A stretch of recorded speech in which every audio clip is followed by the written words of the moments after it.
হে জগতবাসী, আজ আমি আপনাদের সামনে একটি আলোচনা নিয়ে আসলাম। সেই আলোচনাটি হলো, বহু বহু হাদিস গ্রন্থে পাওয়া গেছে দুনিয়ার সমস্ত ধন সম্পদ টাকা পয়সা আখিরাতের ময়লা। আখিরাতের ময়লা কেন? যে আখিরাতের ময়লা এই কারণেই, দেখবেন যার আছে তাকে আরো দাও, যার নেই সে চেয়েও পায় না, এরকম একটা জগৎ চলছে। আচ্ছা, আরও একটি কথা হলো, হযরত ঈসা আলাইহিস সালাম বলেছেন যার আছে তাকে আরো দেওয়া হবে, আর যার নেই বাকিটা কেড়ে নেওয়া হবে। এটা একটা সাবজেক্ট, আর ওইটা একটা সাবজেক্ট। যেমন ঈসা আলাইহিস সালাম বলেছেন যারা সাধন করেছে, আল্লাহর ধনে ধনবান হয়েছে, তারা যদি এই ধন যেখানে সেখানে নষ্ট করে, তখন তাদেরকে যে ধন দেওয়া হয়েছিল এই ধন নিয়ে যাওয়া হবে। আর যারা আল্লাহর ধনে ধনী হয়ে এই ধনকে ভালো কাজে লাগাইতেছে এবং নিজের মধ্যে মজুদ করে রেখেছে, তখন তাকে বলা হয়েছে তাকে আরো দেওয়া হোক। আচ্ছা, তো এখন সমস্ত ধন সম্পদ আখিরাতের ময়লা কেন? যে দেখবেন মানুষ একটা ব্যবসায় নেমেছে, মানুষ একটা কোনো কাজে নেমেছে বা একটা প্রজেক্ট নিয়েছে, তখন দেখা যায় সে যখন নামাজে গেছে তখন প্রজেক্টটা তার হাতছাড়া হয়ে যাবে। মসজিদে দাঁড়াইছে, আল্লাহু আকবার, আল্লাহকে হাজির নাজির করে তিনি দাঁড়াইল, কিন্তু তার প্রজেক্ট তার হাতছাড়া হয়ে যাবে এই চিন্তায় সে ঘাম ছুটছে, সে তো নামাজে নেই। তাহলে যে প্রজেক্টের চিন্তা করতেছে আল্লাহকে সামনে রেখে, তখন কি হবে?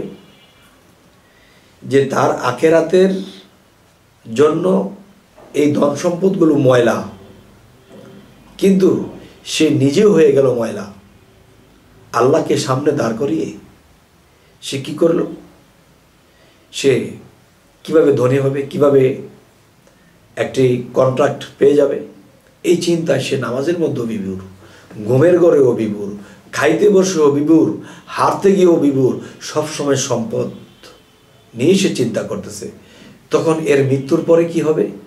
তার সমস্ত আমল তো এখান থেকে বরবাদ হয়ে গেছে, কিন্তু সে যাই কিছু সম্পদ কামাই করেছে এগুলো তার ওখানে কাজে আসবে না। আর যেই জিনিস কাজে না আসে সেই জিনিসই হলো আখিরাতের ময়লা। তবে হে জগতবাসী, আজ আমি এই আলোচনাটি কেন বললাম? দেখবেন যে একটা সময় আমরা ছোট ছিলাম, তখন কি বলা হয়েছিল? পড়ালেখা করেছে গাড়ি ঘোড়া চড়ে সে। এই কথাটা যদি বলে, তখন দেখা যায় একটা বাচ্চা মানুষ পড়তে বসে, বড় হলে গাড়ি ঘোড়া চড়বো, ধনী হতে পারবো, বাড়ি গাড়ি করতে পারবো।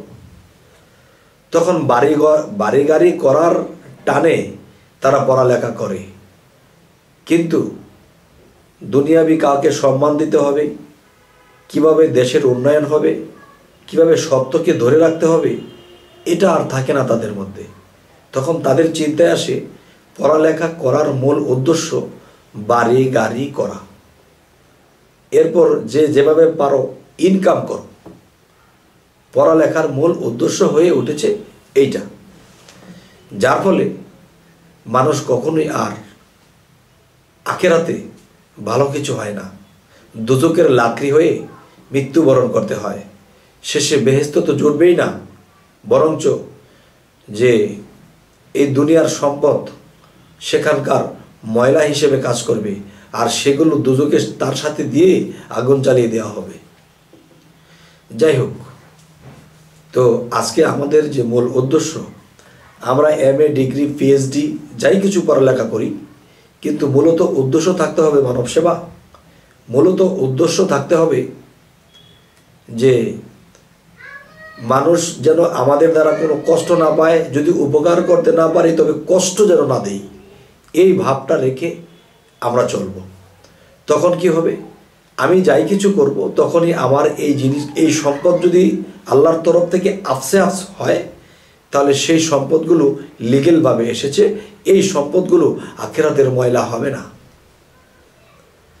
তবে হে জগতবাসী, আজকে আলোচনাটা একটু বেশি বড় করলাম না, কেননা যে জগতে চলতে গেলে ছাত্রছাত্রী যারা আছে এদের মূল টার্গেটটাই থাকে যে আমি সায়েন্সে পড়ালেখা করব, আমি ইঞ্জিনিয়ারিং পড়ালেখা করব, আমি বড় ডাক্তার হব, লক্ষ লক্ষ কোটি কোটি টাকা কামাবো, বিরাট বাড়ি গাড়ি করব, বাড়ি গাড়ি যখন করব তখন পাজারো গাড়িতে চড়ব, এরপরে যখন আমার 20 তলা বিল্ডিং হয়ে যাবে উপরে উঠতে উঠতে আমি মরব।